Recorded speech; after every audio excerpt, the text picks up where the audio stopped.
Hi hello నమస్తే welcome back. నేను మీ host హరిత. ఈరోజు ప్రస్తుతం మనతో పాటు స్టూడియోలో ఉన్నారు ప్రముఖ న్యూమరాలజిస్ట్ అలాగే హ్యాపీనెస్ కోచ్ హరిణి వినుకొండ గారు. మాట్లాడదాం. నమస్తే అండి. నమస్తే అండి. ఎలా ఉన్నారు? చాలా బాగున్నాను అక్క. ఇప్పుడు మీరు చాలా ప్రాక్టికల్ పర్సన్ అని విన్నాం, చాలా వీడియోస్ కూడా చూసాం మీవి. అయితే ఇప్పుడు ఇంత ప్రాక్టికల్ ఆలోచనతోటి కొంతమందికి డౌట్ ఉంటుంది, కొంతమంది కాదు చాలా మందికి ఉంటుంది. యాక్చువల్గా దేవుడికి డబ్బులకి సంబంధం ఏంటి? దేవుడా నాకు డబ్బులు ఇయ్యి అని అడిగే పద్ధతిలో చాలా రకరకాల పూజలు ఉన్నాయి. ఎన్నో రోజుల నుంచి, లైక్ మన చిన్నప్పటి నుంచి పురాణ కాలం నుంచి చూస్తూ ఉన్నాం. హోమాలు ఉంటాయి, పూజలు ఉంటాయి, వ్రతాలు ఉంటాయి. కానీ ప్రాక్టికల్గా ఆలోచించే వాళ్ళు ఇదంతా వర్క్ అవుతుందా అని అనుకుంటూ ఉంటారు. దేవుడికి డబ్బులకి సంబంధం ఏంటి అనే ఒక పెద్ద క్వశ్చన్ మార్క్ ఉంటుంది అందరికీ. సో మీ మాటల్లో ఏంటి? దేవుడికి డబ్బులకి ఏం సంబంధం ఉంటుంది అంటే, తల్లికి బిడ్డకి ఏం సంబంధం ఉంటుంది? అవినాభావ సంబంధం లోపల నుంచే ఉంటుంది. అంటే మనకి ఎప్పుడు వచ్చినా కూడా మనకి ఎవరిని అడుగుతాము, ఏం కావాలన్నా కూడా తెలిసినప్పటి నుంచి మనకి తల్లి తండ్రినే తెలుసు. తల్లినే అమ్మ నాకు ఆకలి వేస్తుంది, అన్నం పెట్టు, నాకు ఇది కావాలి పెట్టు అంటాం. అమ్మ కూడా ఎన్నాళ్ళు పెడుతుంది? చిన్నగా ఉన్నప్పుడు వాళ్ళకి తెలిసే వరకు, నోట్లో నుంచి మాటలు వచ్చే వరకు టైంకి తెలుసుకొని ఏడిస్తేనో లేదంటే టైం అయితేనో అన్నం తీసుకొచ్చి పెడుతుంది. కొన్ని రోజులు అయిపోయిన తర్వాత ఆడుకోవడానికి వెళ్ళి కొంత ఏజ్ వచ్చినప్పుడు కనిపెట్టుకుని అన్నం పెడుతుందా? టైం అయితే పెడుతుంది. ఆకలేస్తే అడిగితే అమ్మ ఆకలేస్తుంది అంటేనే పెడుతుంది కదా.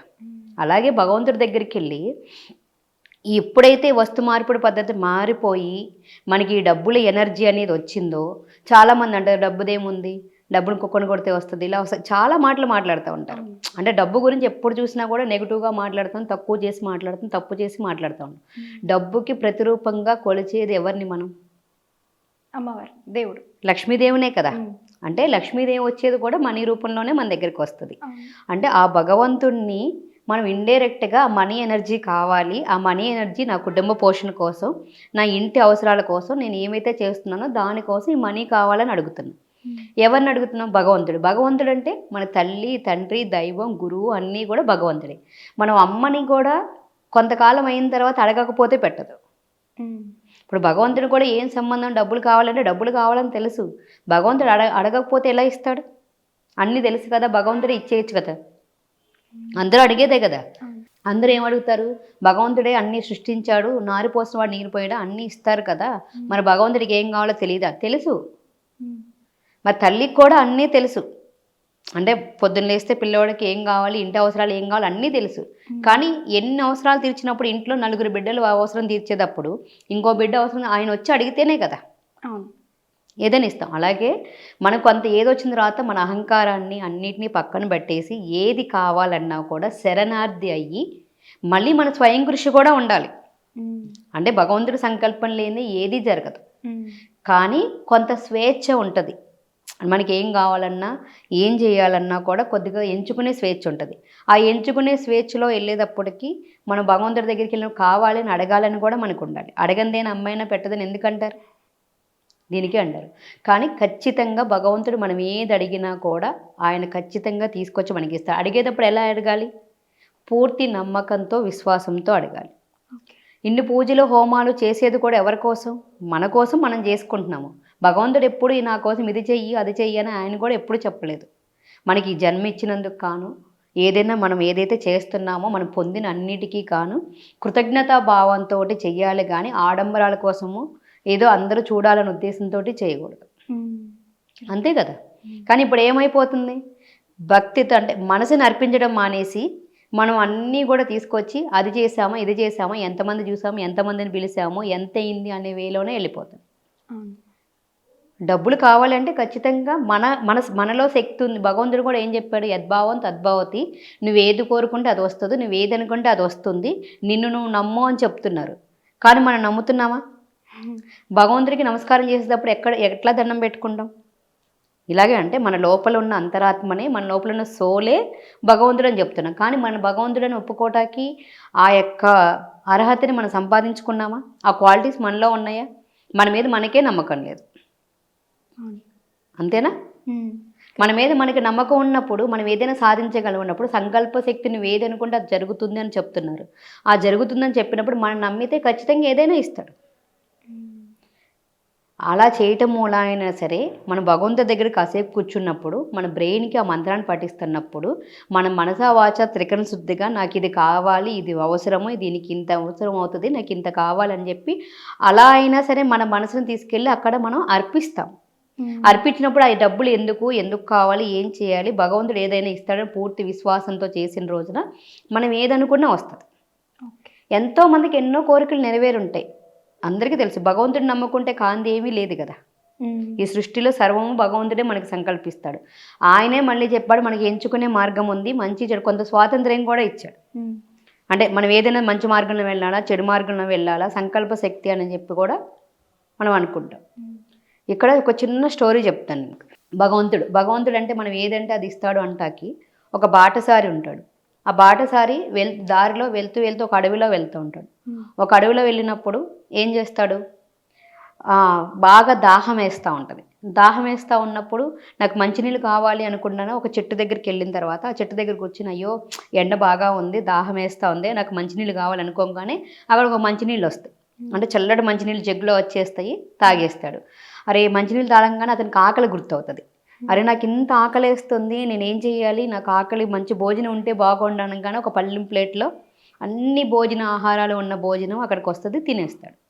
తినేసిన తర్వాత తను అరే ఇంత తిన్నాను కదా, భుక్తాయాసం వచ్చింది, పడుకోవటానికి అని మంచిగా ఉంటే బాగుండగా ఒక మత్తడి పరుపు వస్తుంది. పడుకున్న తర్వాత అక్కడ కూర్చుని ఆలోచన చేస్తూ ఉంటాడు. ఏమని, నేను ఏం చేశాను, అసలు ఏం జరిగింది, ఈ లీలలన్నీ ఏంటి, ఇంత మంచి అనుకోగానే ఏదనుకుంటే అది జరిగిపోయిందే అని అనుకుంటూ ఉంటాడు. అనుకుని అరే ఇంత చేశాం కదా, ఇలా పడుకుని నిద్రపోగానే ఏ గాండ్రు పులి వచ్చి నన్ను మింగేస్తుందేమో అనుకుంటాడు. అనుకోగానే పులి వస్తుంది, మింగేస్తుంది. అంటే అక్కడ ఉన్నది ఏం చెట్టు, కల్పవృక్షం. ఆ కల్పవృక్షం అంటే భగవంతుడు అనే కల్పవృక్షం కింద మనం అక్కడ సేద తీరుస్తున్నాము. ఆ కల్పవృక్షంలో మనం ఏది కావాలన్నా సమస్తమైన అంశాలను సమస్తాన్ని భగవంతుడే అందిస్తాడు. అక్కడ నువ్వు మంచి కోరుకుంటే మంచి వస్తుంది, డబ్బు కావాలంటే డబ్బు వస్తుంది, రిలేషన్ కావాలంటే రిలేషన్, ఫ్యామిలీ కావాలంటే ఫ్యామిలీ, మనం అనుకున్న జాబు, ఉద్యోగం, కెరీర్ ఏది కావాలన్నా మనకు అందిస్తాడు.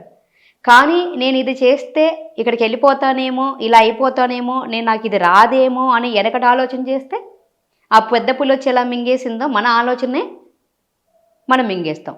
శ్రీకృష్ణ భగవానుడు చెప్పిన యద్భావం తద్భవతి అంటే నీకు ఏది కావాలో అది నేను పొందినందుకు థ్యాంక్ యూ, నాకు ఏది కావాలో అది నేను ఇచ్చినందుకు, తీసుకున్నందుకు థ్యాంక్ యూ, నేను ఏదైనా నాకు అనుకున్నది ఖచ్చితంగా నా దగ్గరికి వస్తుంది అని చెప్తున్నారు. మరి మనం ఏమనుకుంటున్నాం, డబ్బు కావాలన్నప్పుడు నాకు డబ్బు ఎందుకు కావాలి, ఎంత కావాలి, దేనికోసం కావాలి, భగవంతుడికి ఒక నీకు నీ అర్హతానుసారం ఒక పూజ వచ్చిందో, ఒక వ్రతం వచ్చిందో, ఒక యజ్ఞం చేయమన్నారు, ఏదో సంకల్పించారు, దానికి కావాల్సినవన్నీ నీకు ప్రొవైడ్ చేశాడు. అది నువ్వు చేస్తే నీకు అది వస్తుందంటే పూర్తి విశ్వాసం నీకుంటే ఖచ్చితంగా వస్తుంది. చేస్తే ఏమొస్తుందిలే అని అన్న ఒక ఆలోచన వచ్చిందనుకో, ఇది చేసేసినంత మాత్రం వస్తుందంటే అది ఎవరి థాట్, అంతే కదా. చేస్తే వస్తుందా అంటే నువ్వే అన్నావు, నువ్వే అనుమానం పడుతున్నావు. అలాంటప్పుడు భగవంతుడు ఏమి ఇవ్వడు. కాన్ఫిడెంట్గా పూర్తి విశ్వాసంతో భగవంతుడు ఏది చేసినా కూర్చుని, నువ్వేమి పూజ చేసినా చేయకపోయినా మనసర్పించి భగవంతుడు నాకు ఇది కావాలి, కావాల్సిన మార్గాలు చూపించు అని మనకు ఖచ్చితంగా మనసావాచ త్రికరణ శుద్ధిగా అడిగితే, అంటే పూర్తి ఆత్మతోటి 3 ఉండాలి. మనసా వాచ త్రికరణ శుద్ధిగా మనం చేసిన రోజున ఖచ్చితంగా పూర్తి అమాయకత్వంతో, చిన్న పిల్లవాడికి చాక్లెట్ కావాలి హోంవర్క్ చేస్తే అమ్మ భగవంతుడి దగ్గరికి వెళ్ళి ఎప్పుడైతే పూర్తి నమ్మకంతో చేస్తే మీకు కావాల్సిన సకల సంపదల్ని, దానికి కావాల్సిన శక్తి సామర్థ్యాలు, మీకు అన్ని ఆపర్చునిటీస్ని ఆయన అందిస్తాడు. దాన్ని అందిపుచ్చుకుని మనం సరైన వేళ వెళ్తే మీరు అనుకున్న ఏ గోల్ అయినా కూడా అచీవ్ చేయగలుగుతాం. అలాగే అక్క, ఇప్పుడు ఎలా అయిపోయిందంటే దేవుడా డబ్బా అన్న వరకు వెళ్ళిపోయింది. సరే దేవుడా నాకు ఈ డబ్బు ఇయ్యి అని ఇన్ని హోమాలు చేయాలంటే దానికి డబ్బులు కావాలి. సరే దేవుడిని అడిగేదే మళ్ళీ డబ్బులు కదా. సో ఈ ఆలోచనతో ఉంటూ ఉంటారు జనాలు. మరి అలాంటప్పుడు ఏం చెప్తారు? ఇప్పుడు భగవంతుడు నాకు యజ్ఞాలు హోమాలు చేయమని మనకు ఆపర్చునిటీ వచ్చింది, దగ్గర ఉంటే డబ్బులు చేయి, డబ్బులు లేకపోతే మనసర్పించి కూర్చో, అక్కడ కూర్చుని ఏం లేకపోతే శ్రీ మహాలక్ష్మి నమః అని ఒక మంత్రం చదివినా అవుతుంది. డబ్బుకి మంత్రం ఏముంది, ఓం శ్రీ మహాలక్ష్మి నమః అని మనస్ఫూర్తిగా, లేదు భగవంతుడా నాకు కావాల్సిన సకల సంపదలు అందించినందుకు థ్యాంక్ యూ, నాకు ఈ రోజు నీ జన్మ ఇచ్చావు థ్యాంక్ యూ, నాకు ఇంత మంచి కుటుంబాన్ని ఇచ్చావు థ్యాంక్ యూ. అంటే ఏదైతే ఫస్ట్ భగవంతుడి దగ్గరికి వెళ్ళినప్పుడు మనం ఏదైనా కూడా లేమి గురించి మాట్లాడొద్దు. ఈ రోజుల్లో మన పొద్దున వెళ్ళాం, ఇప్పుడు మీరు పొద్దు నుంచి సాయంత్రం వరకు ఇంట్లో పని చేశారు కదా, పని చేసినప్పుడు మీ పిల్లలు మీరు చేసిన దానికి థ్యాంక్ యూ అని చెప్తే హ్యాపీ అనిపిస్తుందా? మీరు ఏదైతే చేయలేదో దాన్ని ఏదైతే చూపిస్తే మీకు సంతోషం అనిపిస్తుందా? నెగిటివిటీ చూపిస్తే కోపం వస్తుంది. అలాగే ఇప్పుడు భగవంతుడు ఇంత మంచి మానవ జన్మని ఇచ్చాడు, ఇంత మంచి ఆపర్చునిటీస్ ఇచ్చాడు, మంచి తల్లిదండ్రులు ఇచ్చారు, పిల్లల్ని ఇచ్చారు. మనం ఏవైతే పొంది ఉన్నామో ఆ పొంది ఉన్న వాటి అన్నిటికీ కూడా ఫస్ట్ కృతజ్ఞతా భావాన్ని మనం వ్యక్తం చేసుకొని మనకి ఏవైతే కావాలనుకుంటున్నామో సకల సంపదలు ఏది కావాలన్నా కూడా భగవంతుడి దగ్గరికి వెళ్ళి ఒక స్నేహితుడితో మాట్లాడినట్టుగా, ఒక తల్లితో మాట్లాడినట్టుగా, ఒక తండ్రితో మాట్లాడినట్టుగా భగవంతుడితోటి స్నేహితుడిని చేసుకొని మనం మాట్లాడగలిగినట్టయితే మనకి ఏది కావాలన్నా కూడా టైంకి ఆయననే పంపిస్తాడు. ఓకే, ఆపర్చునిటీ భగవంతుడు ఎప్పుడూ కూడా మనకి పల్లెల్లో పెట్టి తీసుకొచ్చి నీకు అన్నీ ఇస్తున్నాను అండు. ఒక వ్యక్తి ద్వారానో, ఒక వస్తువు ద్వారానో, ఒక అవకాశం ద్వారానో నీకు ఏదైనా సరే ఒక డబ్బులు వచ్చే మార్గాన్ని పంపిస్తాడు. నీ దగ్గర ఉన్న దాన్ని ఎంచుకొని నువ్వు దాంట్లోకి వెళ్తే ఆ ఆపర్చునిటీని ఉపయోగించుకొని నువ్వు మనీ ఎర్న్ చేస్తావు. నీ దగ్గర నాకు మనసు అర్పించు అన్నాడు కానీ ఎక్కడా కూడా నీ దగ్గర లేని దాన్ని తీసుకొచ్చి నాకు ఇవ్వు ఆయనకి తెలీదా? ఇప్పుడు ఏమీ లేదు, నీ దగ్గర డబ్బు ఖర్చు పెట్టేది లేదు, శారీరకంతో చేసే శ్రమ ఉందిగా. ఒక గురుచరిత్ర పారాయణ చేయండి. ఓకే, లేదు ఒక మనసు అక్కడే కూర్చుని నీకు ఇష్టమైన భగవంతుడిని నామాన్ని జపించండి. ఈ దేవుడు ఆ దేవుడు అని లేదు, మీకు ఏ భగవంతుడు ఇష్టమైతే ఆ నామాన్ని ఉచ్చరించండి. లేదు నీకేమీ లేదు, ఒక గుడికి వెళ్ళి ప్రదర్శనలు చేయండి, సేవ చేయండి. ఆయన భగవంతుడు అనేది నీ దగ్గర డబ్బు రూపేణ లేకపోతే శ్రమ రూపేణ చేయమని చెప్తారు. అంటే నీ చేతులతో కానీ వస్తువులతో కానీ నీ దగ్గరున్న ఏదైతే నువ్వు అర్పించగలవో మనసుతో కానీ చెయ్యి. ఇప్పుడు శ్రీరాముడు మనకి ఎప్పుడునే కూడా హనుమంతుడు శ్రీరాముడిని నిరంతరం జపిస్తూ ఉంటాడు మనసులో. ఆయన ఎక్కడికి వెళ్తాడు అక్కడే కూర్చుని ఎప్పుడు కూడా శ్రీరాముడిని గుండెల్లో పెట్టుకొని కొలువై ఉండి చూస్తాం. అదేవిధంగా భగవంతుడు మన లోపల కొలువై ఉన్నప్పుడు అంతే మాదిరిగా భగవంతుడు నాతోనే ఉన్నాడు, నేను ఎక్కడికి వెళ్ళినా నాకు సరైన మార్గాన్ని చూపిస్తాడు, నాకు కావాల్సిన డబ్బుని అందిస్తాడు అనే పూర్తి నమ్మకంతో నువ్వు కూర్చుని అన్నా కూడా ఇస్తాడు కదా. మనకు కావాల్సిన ప్రతి అది ఎక్కడుంటుంది ఆ నమ్మకం అంతా? ఆ విశ్వాసం అనేది అనమాట. ఇంతకుముందు మనం మాట్లాడుకున్న కథలో ఆ బాటసారికి ఏదైతే కావాలంటే కల్పవృక్షం దగ్గరికి వెళ్ళి అన్నీ ఇచ్చినప్పుడు నాకు పులి మింగేస్తుందేమో అన్నప్పుడు పులి మింగేసింది కదా. అలాగే భగవంతుడు నాకు అన్నీ అందిస్తాడనే నమ్మకమే నీకు ఆయుధం అవుతుంది. ఓకే, నువ్వు సంకల్పించిన సంకల్పమే నీకు ఏది కావాలంటే అది అందిస్తుంది. ఎప్పుడైతే నీకు ఆ సంకల్పం లేదు, నీ మీద నీకు నమ్మకం లేదు, నువ్వు అనుకున్న మాట మీద నీకు నమ్మకం లేనప్పుడు ఎలా ఇస్తుంది? కరెక్ట్. మన తల్లిని తండ్రిని నమ్మినట్టుగా మనకి ఏదైనా కావాలంటే మన తల్లిదండ్రులు ఎలా ఇస్తాడో అందరికీ భగవంతుడు తల్లి తండ్రి అయిన ఆ భగవంతుడు నాకు ఏది కావాలన్నా ఇస్తాడు, ఆ సకల సంపదలు నాకు ఇస్తాడు, డబ్బుని ఇస్తాడని నువ్వు నమ్మితే పూజ చేసినా ఇస్తాడు, చేయకపోయినా ఇస్తాడు.